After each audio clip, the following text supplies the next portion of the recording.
The term woke has gained momentum in the last couple of years, the kind of momentum that has pushed along protests, riots, and rhetoric from all corners of the political spectrum.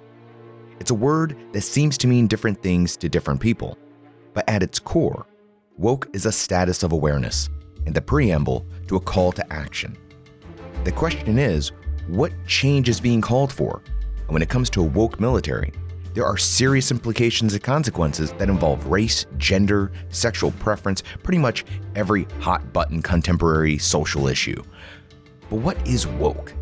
What does it have to do with critical race theory? And while we're at it, what exactly is that too? And what does any of that have to do with our military service members? I'm Rod Rodriguez. This is Military Matters.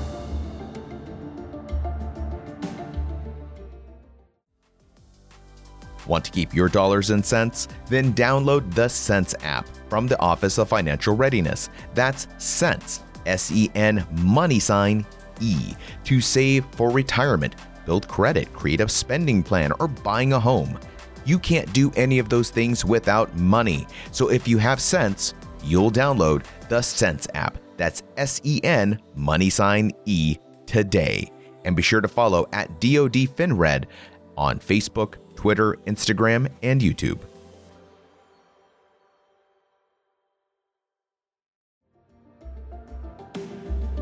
Anyone who served a single day of their life in uniform can tell you that the military working environment has always been somewhat politically incorrect.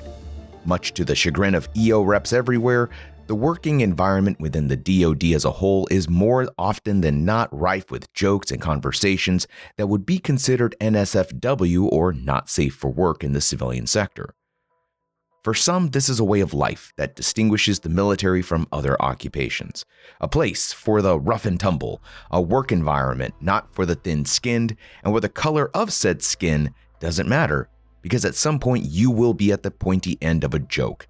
But at the end of the day, we all wear green or blue or whatever color your branch holds dear. Simply, we're all brothers and sisters at the end. Some of you are nodding your head right now in agreement. That is how it is, it should be, and that this woke stuff is trying to rob us all of military culture. Others might be shaking their head that the culture described as a smokescreen for racist, sexist, and toxic leaders to mask despicable behavior behind the notion that it was a, quote, just a joke, and that those offended should lighten up. That's just the workplace culture argument, which could probably eat up an entire episode on its own. There's also diversity and inclusion that's been wrapped up into this woke discussion. Only a very confident racist would go out on a limb and publicly out themselves by disagreeing with racial inclusion or equality. The issue of diversity, though, is far from black and white. Seriously, no pun intended. It's shades of gray where some argue there's no racial, gender, or external factors of disparity anymore, that we should judge service members strictly by performance, and that any effort to populate schools, positions, or awards with respect to race, gender, or sexual preference is in itself unethical. Let's start at the beginning, or at least the earliest uses of woke in social context that I could find. There are several periods of history that have used variations of awake, awoke, awakening, and so on, such as the Great Awakening and its subsequent awakenings in early Christian history that took their namesake from the idea that civilization and/or its communities were waking up from the slumber of ignorance to the Word of God. We can also find a more political use in the 1850s with the Wide Awakes, a Republican political group that evolved into a paramilitary organization that took to the streets to protest against slavery and to support the presidential nominee, Abraham Lincoln. There were even opposition groups that named themselves as a play off the name the Wide Awakes, calling themselves the Chloroformers, as they would put the Wide Awakes to sleep. The first social reference to the word woke, as we might use it today, is seen in 1962 in a New York Times article by African-American novelist William Melvin Kelly titled, "If You're Woke, You Dig It." In this article, he used the word woke to describe the appropriation of African-American slang by white beatniks. Then in 1971, in the play Garvey Lives, Garvey being Marcus Garvey, a controversial African-American activist of the early 1900s, we get the line, quote, "I've been sleeping all my life. And now that Mr. Garvey done woke me up, I'm going to stay woke, and I'm going to help him wake up other black folks, end quote.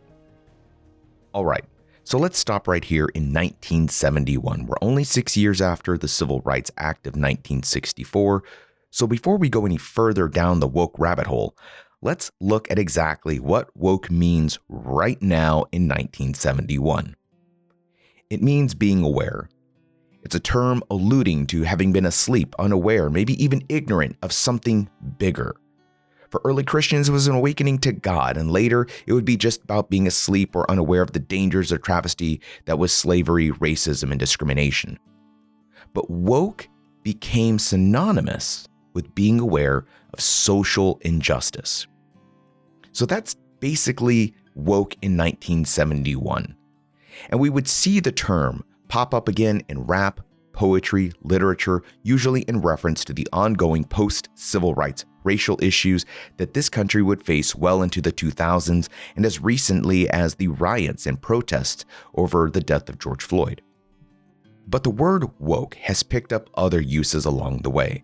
Folks from groups that feel discriminated against, that feel they too have issues of inequality that society has been ignoring and want others to wake up to. Members of the LGBTQ plus community, feminists, races other than white and black, subgroups of folks who feel they have a voice that isn't being heard. That's all good. But that's also added a lot of baggage to the term. Organizations like the military are trying to educate its forces about all of those different voices, some of whom live lifestyles that run directly contradictory with the values of some of its own service members, or whose inclusion some feel puts the military's readiness at risk. A few weeks ago, I put out the question of what woke means to you and what you think it means to the military. I put that question out over social media and in quite a few military and veteran Facebook groups. The written responses were overall pretty negative. The general consensus I got was woke meant you were a complainer, a racist, weak-minded, a communist, or that you simply hated America. Dan Crenshaw, a representative from Texas, tweeted in May that, quote, enough is enough. We won't let our military fall to woke ideology, end quote. He mentions woke again during an appearance on Fox and Friends when he was asked what would have happened to him had he turned his back on the American flag while standing in formation or during the national anthem, as Olympian Gwen Berry did on the awards podium after finishing third in the U.S. Olympics. This is Dan Crenshaw on Fox and Friends. But the problem going on in the military now is that there's more of an incentive to turn away from the flag, to say something woke, than there is to fight against it. That's the truth. I'll never forget when this... You mean like the rest of the country? Right. In the same way I put out my question of what woke meant to you, I put out a phone number that had a voicemail with the message to leave your thoughts on what woke meant to you and the military, but this time, the response was zero. I had one call and one message, and that was from a gentleman named David who wanted to know if I had served with him in 4th ID. And unfortunately, David, I never served with 4th ID. I legitimately wanted to have this conversation, or to at least hear from someone who would talk about the term woke and what it meant to them. Luckily, Jack Murphy knew someone who was willing to have this conversation with me. My name is Brian Kimber. I'm commonly known as BK. I host a weekly news podcast that's fairly popular at this point, called World News with BK.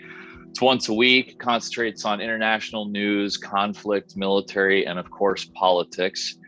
And my background was United States Air Force Pararescueman. BK has been a pretty staunch critic of woke ideology, so I asked him what was woke to him. It's a very, very tough question. It's one of those questions. It's such a broad concept. I suppose woke means to me an overemphasis on differentiating characteristics such as race, gender, class, and this focus on it comes at the detriment to other more relevant differences and other more relevant tasks which we could be accomplishing. That's what woke means to me. especially when it comes to our schools and our education systems. Last I checked, we haven't quite mastered reading, writing, and arithmetic, and yet we have time for all this nonsense about race and gender starting at a very, very young age. And it is divisive. And a lot of this, just because it's not called critical race theory, is being taught. And it's being taught in kind of a manner that's almost meant to divide. And yes, a lot of this stuff does have roots in Marxist teachings going back to the 70s. And it seems like all of this stuff is meant to divide us as a people rather than bringing us together. And I'm not one of these people who's like, oh, I don't see color. Of course I see color. Everybody sees color. I say on the podcast all the time, I'm like, oh, you're a black guy. Cool. What's that like? Oh, you're a Mexican chick. Cool. What's that like? I'm a white guy. This is what it's like. I see color. And in the military, as you probably know, the color and differences in color have traditionally been a way to break down these barriers in gender, because there's not too many places in the United States where you could take some poor hillbilly from Mississippi and have him be best friends with some city black guy from the Bronx, and they turn out to be best friends because they all come together in the military. And that's something that's always been unique in the military. And to me, this new focus on these racial differences is really putting tension where there wasn't any before. And that's why I do not care for it myself. BK mentions critical race theory, and we'll get into that in a second, but let's get back to woke. BK talked about woke being an, quote, overemphasis on differentiating characteristics such as race, gender, class, and this focus on it comes at the detriment to other more relevant differences and other more relevant tasks which we could be accomplishing, end quote. This is a pretty common concern that I've heard expressed in private conversations about this topic, that woke is really an agenda meant to divide folks through overemphasizing the things that differentiate us, such as race, gender, and class, as opposed to talking about the things that unify us. The focus on racial differences is really putting tension where there wasn't any before, and that's why I do not care for it myself. But as a Latino service member myself, I can tell you that I've seen racial tension in the military, and I have been at the pointy end of racism. I asked BK if he really felt that there had never been racial tensions in the military. I absolutely think there's been racial tension in the military, but there's going to be racial tension in America, period, because America is a unique nation, right? We're a melting pot. Other nations don't have these huge populations of different ethnic minorities, different religions. They just don't have it. America has always been unique in that way. When you have different cultures mixing like that, you have different ethnicities mixing, you always have tension. And for all the problems we have in America, and I say this all the time, what we have in America isn't anything compared to some of these countries overseas. I mean, look at countries like Myanmar. You have thousands of people being butchered over religion. Look at Iraq. You couldn't tell the difference between a Sunni and a Shia. They can tell the difference, and that difference alone was enough for them to have this civil war for the last 10 years where they're murdering each other by the thousands. So we have to put in context our racial problems in America.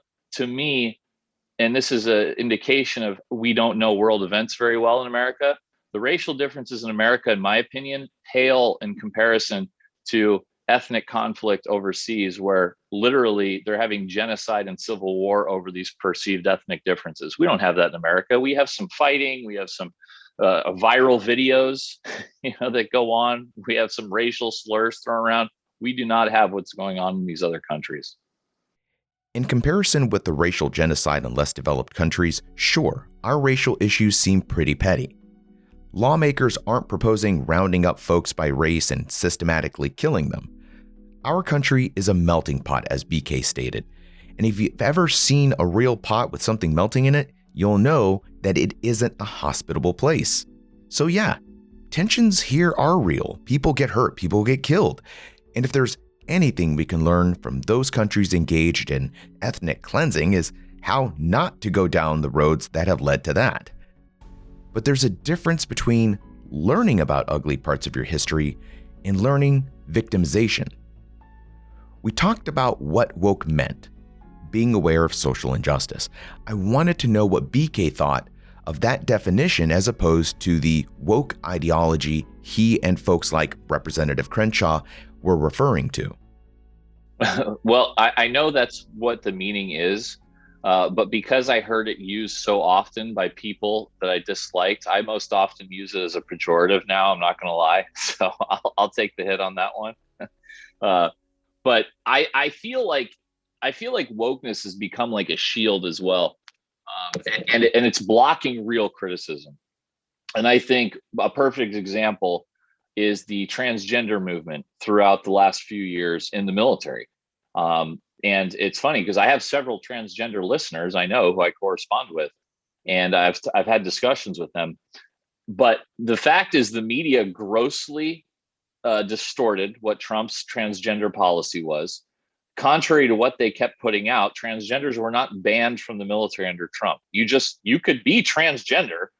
You just could not have any medical treatment. Like if you were like, hey, I've decided I'm a woman, then you're like, all right, well, you're a woman. You're not going to change your name tag or anything, right? All right, get back to work. And so you could be transgender. What you couldn't do was get put on disability and go off for extensive hormonal therapy or gender reassignment surgery. And that seemed, and so now people are like, well, what you hate transgenders? No, I don't hate transgenders. As a matter of fact, I have a lot of compassion for them because I feel like they're dealing with a lot of inner demons. But the fact is, like, look, I was retired from the military for a rare disease that didn't even affect me. I mean, I was like looking to go to the JSOC teams at the time. I'm at the top of my game. I was fast, strong, about 6 years in, learning the job. I was good. And I was out. The military does not exist. They're not usually in the business of keeping people around who need extensive medical treatment. But now all of a sudden, we're being led to believe that it's no big deal for a service member to decide that they're transgender. And now they'd like extensive hormone therapy and or gender reassignment surgery. That is a legitimate criticism because now you're leaving work. You're going off of work to deal with this. And the media has no interest in finding out how non-deployable these people are. So I think the wokeness is almost like a shield because there are real criticisms here to be made about this policy, especially with the transgender policy. We still keep people out who have asthma. We still keep people out who have credit problems. But you mean to tell me that this person who's going to need extensive ongoing medical treatment, I'm just supposed to be like, well, that's cool though, because it's transgender. If you were a cancer patient, they wouldn't take you. If you had all kinds of other problems, they wouldn't take you. They kicked me out for this. So I think it disguises what's legitimate criticism. And the VA now is doing these procedures they announced last week. I mean, I have combat veteran friends who've been waiting for years for treatment. And now the VA is going to be in the business, and whether you like it or not, this is still an elective surgery. And by that, I'm saying doctors have said, okay, no, it's medically necessary. That's debatable. Are you going to die if you do not get your gender reassignment surgery? No, you will not. So to me, that's an elective surgery. So I don't like the shield of the wokeness because, again, I think it really hides, and it's a way to stifle and shout down people who have legitimate, salient criticism. I really do understand BK's position here because often in social issues, I find myself engaged in all or nothing arguments. For example, BK clearly states, no, I don't hate transgenders. As a matter of fact, I have a lot of compassion for them because I feel like they're dealing with a lot of inner demons. But because he disagrees with some transgender advocates who feel that the government should pay for gender reassignment surgery, he has been criticized for that position, alluding to him being a homophobe or not supporting transgendered people. The all or nothing argument has really been the hallmark of our nation's political atmosphere as of late. A Republican who doesn't agree with all the tenets of the party's president or presidential nominee is suddenly a bad Republican, and replace the word Republican for Democrat, and the same applies. Social issues have gone the same route in some ways for certain people and certain groups that will label you an enemy of a cause if you don't wholly accept their definition of an ally. BK is echoing the sentiment of many veterans and service members that I've spoken to over the last several weeks who feel like they can't express criticism over aspects of hot-button social issues. Not complete disagreement, but criticism of aspects of issues without fear of being labeled a racist, a homophobe, chauvinist, or whatever negative label there is to brand someone. This is why I understand the reluctance to leave a voicemail about one's thoughts or feelings on what woke meant to you. Cancel culture is a real thing, and so is punitive action through UCMJ. But perhaps just as damaging is the accusation that you're a racist or a homophobe or whatever. The argument that the DoD shouldn't be taking time to train its service members about a particular topic isn't necessarily the same as disagreeing with the topic at hand. And that's what drives me crazy in today's discourse. You say one thing and everybody's like, oh, you're one of those people. No, I'm not, because I also think this. But we don't have in this crazy social media driven world, it's not possible to hold like many different beliefs anymore, apparently, which is why I like the podcast format, because I have 2.5 hours to kind of explain things and have long drawn out ideas. This Twitter world we live in is not conducive to these ideas or holding multiple beliefs at once. And it drives me nuts. We've navigated through the woke rabbit hole. Now it's time to walk through the critical race theory minefield. What is critical race theory? Do we have time to teach it? Should we be teaching it in the military? When we return.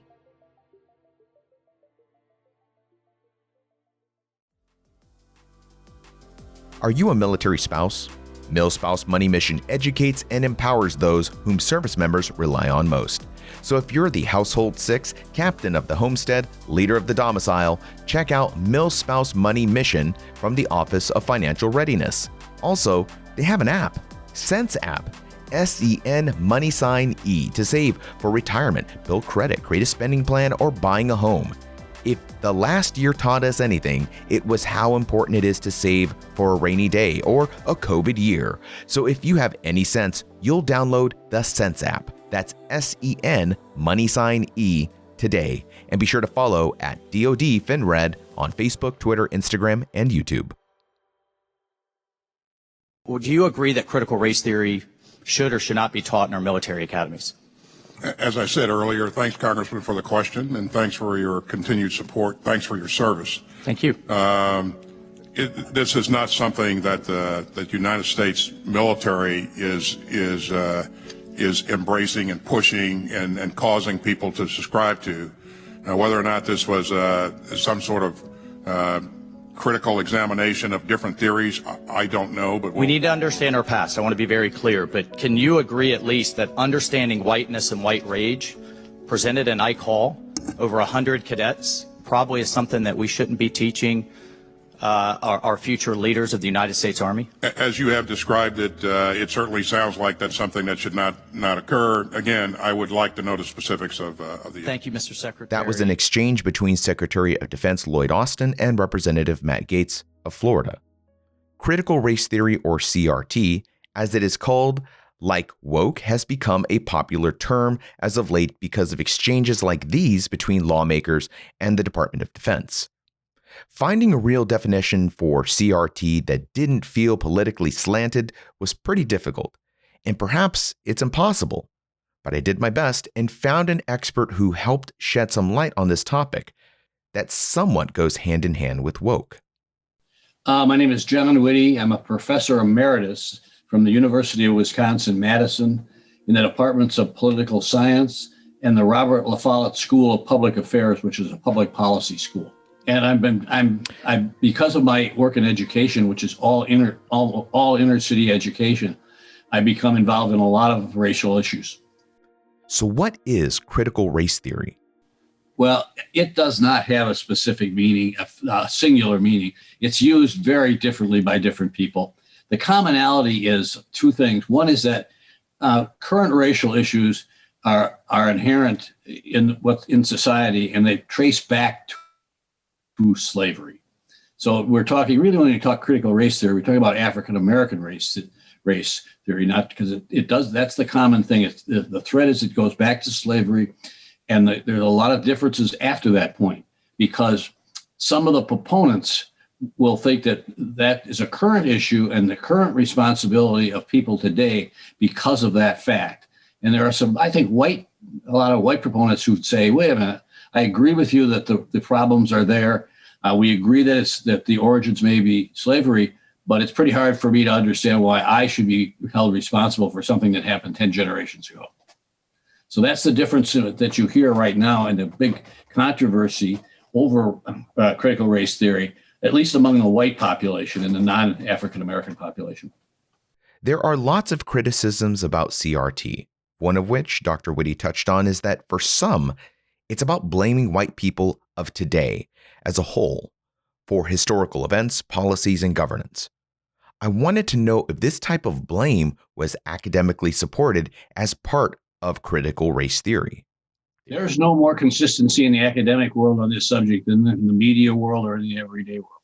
It's really something it's a phrase that has taken a life in the last few weeks. It's been there for many years, but taken new life after January 6th, I think is when it really started back in. I think that was very important because of what happened on that day. But I think there's the academic community is just as split over the use of it. It's not. And they're also split very much. And I just had a long debate with Gloria Laddings-Billings, who's here, a retired professor here, and one of the people who actually created critical race theory as a theory. And she stresses over and over again, it's a theory. And we disagree heartily on if it should be taught in the schools at all. She does not believe it should be taught in the schools, in the K-12 system at all, or discussed. And she's the founder of it. And I disagree. I think it should not be taught at the elementary or middle school level, because it's just too controversial and too confusing. But I think at the high school level, a meaningful discussion of critical race theory could take place. We had this discussion for about 15 minutes on a radio show, and she didn't back down, and I didn't either. Couple of things to unpack here. Probably the most obvious is how critical race theory is related to the January 6th riots at the Capitol. We'll get to that in a moment. But Dr. Witte mentions Professor Gloria Laddings-Billings. She's an academic who first applied critical race theory to her education policy research.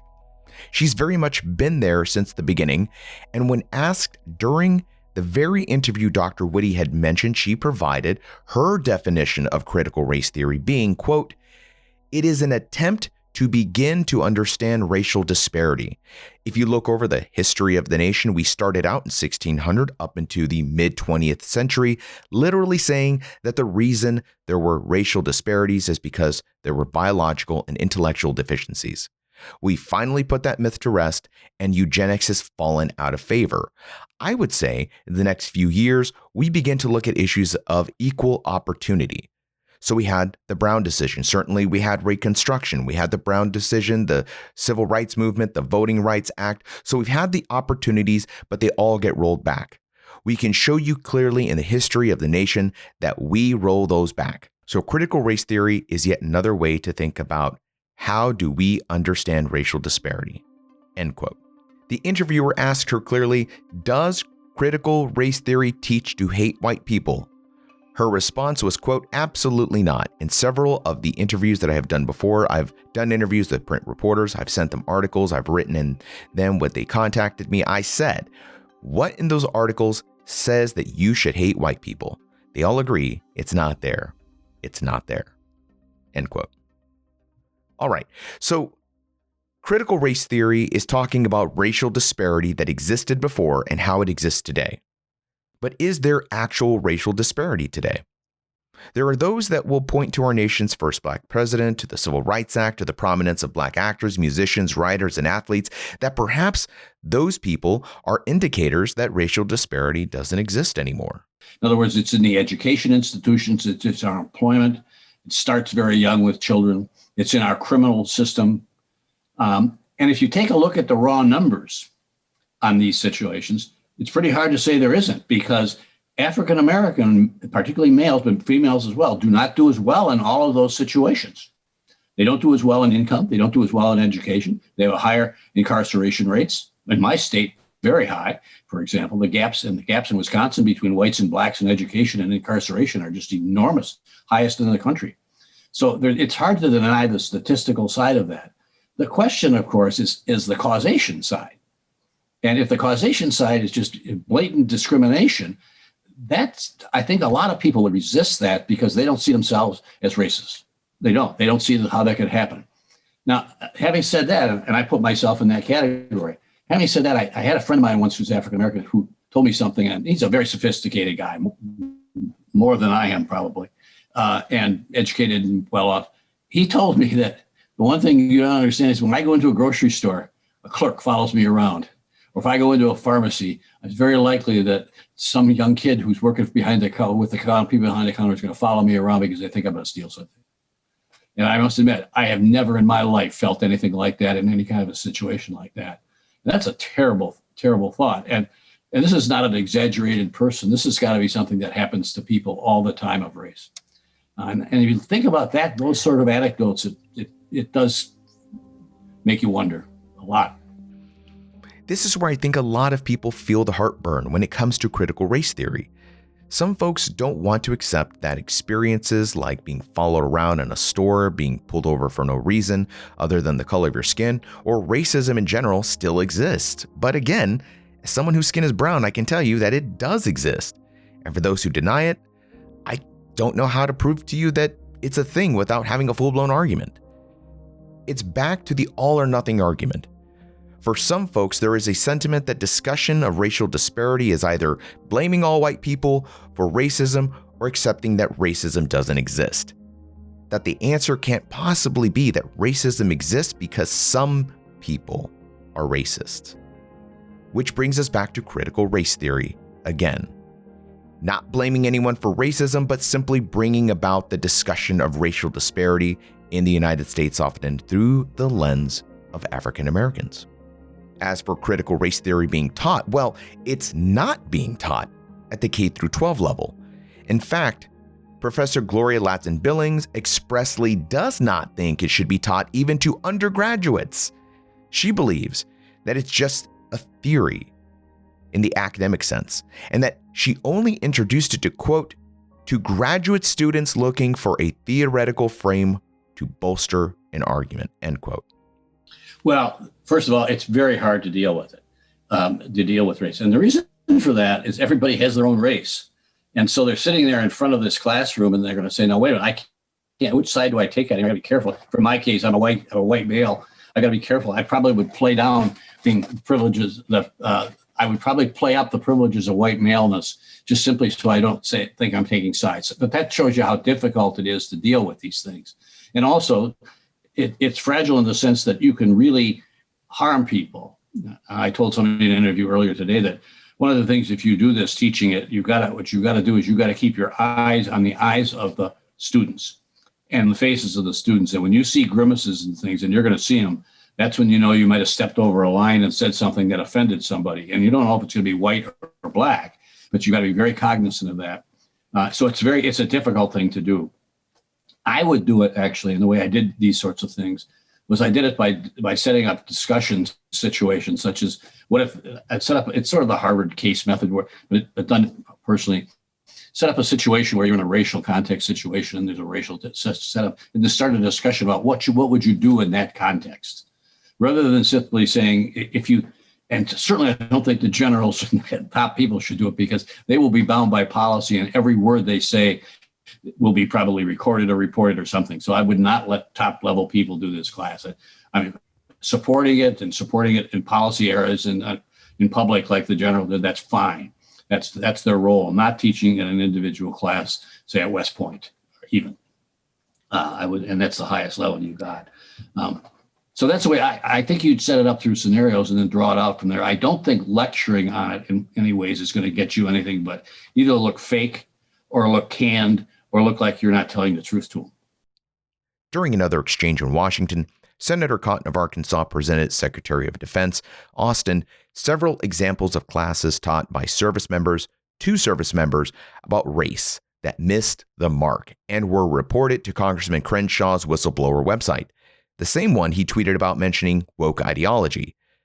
Senator Cotton's examples include reading books mentioning white supremacy, classes on police brutality, and an instance where an Air Force unit was taken on a privilege walk. Quote, where members of the wing were ordered to separate themselves by race and gender in order to stratify people based on their perceived privilege, end quote. Now here's the thing, the professor who helped develop critical race theory doesn't think it should be taught at all, unless you're perhaps at a graduate level in a university.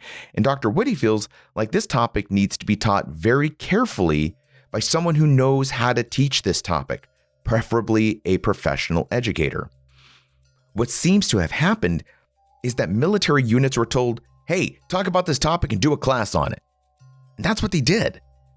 The Privilege Walk is a college workshop activity, quote, designed to provide college students with an opportunity to understand the intricacies of privilege and to explore the ways that we enjoy privileges based on being members of social identity groups in the United States, end quote.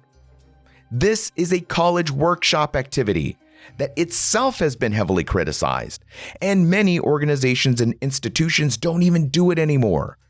It's likely that some airman or Air Force officer remembered doing this in college or high school and thought, hey, this would be a great idea, not realizing that it could be very inappropriate. I've tried to find officially sanctioned classes from the DoD or the branches on teaching race, and the most I could find was a 2-page paper that reads more like a pamphlet titled Difficult Conversations, Racial and Ethnic Diversity. Even the DoD's Office for Diversity, Equality, and Inclusion website's Resources tab just leads you to a list of all the other branch components' homes websites. The armydiversity.army.mil website, Education and Training tab, which is exactly where you'd go to click maybe to find classes or something, has 2 words: coming soon. No classes, no tools, nothing. So is it any wonder that a graduate level diversity class fell flat and at worst was offensive and even racist because it was taught by service members to service members at the lowest echelon by Googling words, slapping together a PowerPoint and hoping you did a good enough job so you could go back to doing your actual job? Representative Matt Gaetz and Secretary of Defense Lloyd Austin. How should the Department of Defense think about critical race theory? I don't know what the issue of critical race theory is and what the relevance here with the department. We do not teach critical race theory. We don't embrace critical race theory, and I think that's a spurious conversation. And so we are focused on extremist behaviors and not ideology, not people's thoughts, not people's political orientation. Behaviors is what we're focused on. General Milley, the chairman of the Joint Chiefs of Staff, was provided an opportunity during the same session to provide his thoughts on critical race theory, which unsurprisingly starts off with an admission that the DoD isn't exactly sure what critical race theory is. On the issue of critical race theory, et cetera, I'll obviously have to get much smarter on whatever the theory is. But I do think it's important, actually, for those of us in uniform to be open-minded and be widely read. And the United States Military Academy is a university, and it is important that we train and we understand, and I want to understand white rage, and I'm white, and I want to understand it. So what is it that caused thousands of people to assault this building and try to overturn the Constitution of the United States of America? What caused that? I want to find that out. I want to maintain an open mind here, and I do want to analyze it. It's important that we understand that because our soldiers, sailors, airmen, Marines, and Guardians, they come from the American people. So it is important that the leaders, now and in the future, do understand it. I've read Mao Zedong. I've read Karl Marx. I've read Lenin. That doesn't make me a communist. So what is wrong with understanding, having some situational understanding about the country for which we are here to defend? And I personally find it offensive that we are accusing the United States military, our general officers, our commissioned, non-commissioned officers of being, quote, woke or something else because we're studying some theories that are out there. That was started at Harvard Law School years ago, and it proposed that there were laws in the United States, antebellum laws prior to the Civil War, that led to a power differential with African Americans that were 3/4 of a human being when this country was formed. And then we had a Civil War and Emancipation Proclamation to change it. And we brought it up to the Civil Rights Act in 1964. It took another 100 years to change that. So look it, I do want to know. And I respect your service, and you and I are both Green Berets. But I want to know. And it matters to our military and the discipline and cohesion of this military. And I thank you for the opportunity to make a comment. I agree with General Milley that being well-read and exposed to different frames of thought is important to developing smart and effective leaders. Understanding how the enemy thinks increases our warfighters' lethality on the battlefield for sure. But where he lost me was the January 6th assault on the Capitol being connected to white rage. I was following along on social media. I had friends at the protest before it turned ugly that weren't at all white. The Marine rapper, a controversial African-American rapper whom I know personally, performed for the crowd there. As the events of the 6th unfolded, I never felt like it was a racial thing. I felt like it was a political thing. During that, I watched that whole day like you did, like many other people were fascinated by it. I didn't think about race the entire day. It didn't occur to me. It wasn't, even the announcers were not talking about it. And only later did they talk about QAnon. QAnon was not, we didn't know what it was really then. This is January 6th. We know more about what it's supposed to be now. And I don't even know if it really exists in the way it's so crazy. But they didn't even talk about that much. What they were talking about, they were focusing on the insurrection and the argument that the race was stolen, that these people felt it was stolen. I didn't see racism involved at all. And even with Trump, he didn't mention race. He said go down there and create trouble, right? But he didn't say go down there and beat up black people. He's getting linked to that, but he never said anything. I don't think he uttered a racial comment that entire day. I saw one thing during that January 6th attack that gave me pause for a moment to consider racism. And that was the man holding the Confederate flag in the Capitol building. I'm sure there were some others, but racists will show up to just about anything if they think they can get away with it. And by the way, just because you wave the Confederate flag or a rebel flag doesn't mean I think you're a racist. Insensitive, sure, but I'll give any rebel flag waver the chance to be a decent person. I'm not about to play the all or nothing game with the rebel flag. I hope that this episode provided you with some clarity on an issue that's already been muddied by every politician, activist, and leader with an agenda. And honestly, that's what all this comes down to. Trying to confuse you. Making a term meant to mean awareness for social issues a bad word full of baggage. Making critical race theory mean something that it's not. The real divisiveness lies in all or nothing ideology, that we can't believe two things at once, that the middle ground is weakness, or that the left or the right wants to destroy America. The most liberal person and the most conservative person wants this country to survive and be shaped by their ideals. But I think the truth is that most folks in this country are not hardcore left or hardcore right. They don't blame any one race of today for the sins of history. Most people don't want to be victimized, and most people want to accept others with different lifestyles, even if they don't align with their own. My experience is that service members aren't perfect, like our country. BK's right about the country being a melting pot, and so is our military. But in the midst of all that melting, boiling, and tension, there's a service member who's overworked, underpaid, achy joints, and dislike for PT that's always too early and close of business that's always too late. The service member who complains about their unit the whole time that they're there, but misses their colleagues and friends the moment they PCS to their next duty station. We're not all good, and we're not all bad. We just are. And you shouldn't need a PowerPoint to know that's okay.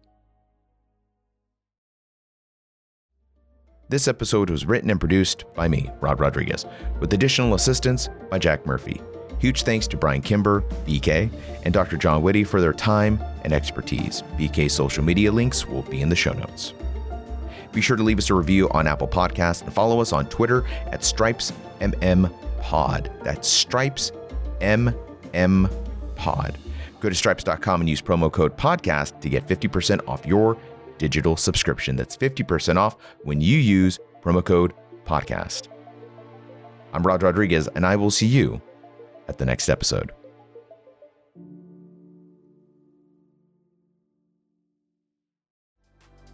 Did you know that the Office of Financial Readiness has an app?